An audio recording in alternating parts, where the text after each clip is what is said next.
वो 7 दिन में ऐसा कौन सा अनुष्ठान है, कौन सा ऐसा पावन कार्यक्रम है जिसके माध्यम से हमारा मोक्ष हो जाए। यदि राम कथा करवाएं तो राम कथा 9 दिवसीय होती है।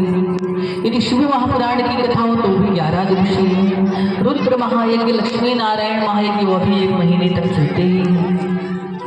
यदि देवी भागवत हो तो भी 9 दिन तक। तो क्या ऐसा किया जाएगा, कौन सा अनुष्ठान करें कि 7 दिन के अंतर्गत और कल्याण हो जाए। अब कोई ध्यान बता रहा है, कोई योग बता रहा है, कोई कुछ बता रहा है। महाराज अनेक ऋषि मुनि महात्मा सब पहुंचे थे कि हमारे राजा महाराजा गंगा तट में आए हैं भाई, कोई सामान्य विभूति तो है नहीं, इनको श्राप लगा हुआ है। चलिए इनके कल्याण के लिए हम अनेक उपाय करेंगे। सब परेशान बंधुओं अपने अपने सब बता रहे हैं।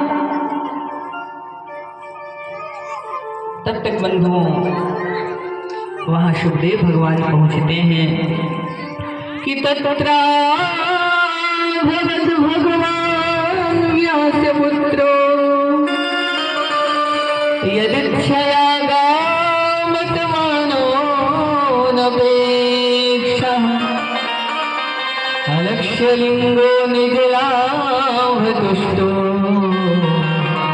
तस्य वालैरवधूतवेषः।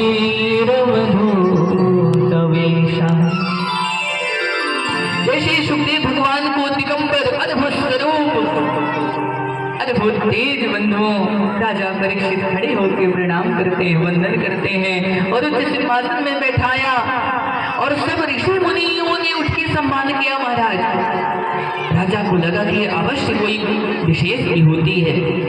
ये बड़े बड़े हजारों वर्ष तक तपस्या करने वाले, करोड़ों युगों तक तपस्या करने वाले ऋषि मुनि भी ऐसे कम उम्र के अवस्था के श्री सुखदेव भगवान को प्रणाम कर रहे हैं। निश्चित ही कोई महान है, इनसे भी कोई श्रेष्ठ विभूति है बंधुओं।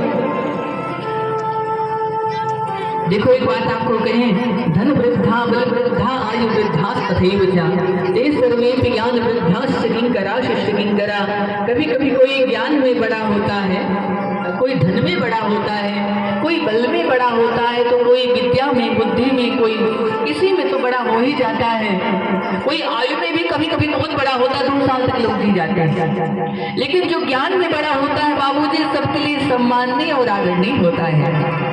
इसलिए अवस्था कम है लेकिन ज्ञान में बहुत बड़े हैं सुखदेव, जिसलिए ऋषि मुनि महात्मा सब सम्मान कर रहे हैं। और जैसे ही बैठे सुखदेव जी, राजा परीक्षित ने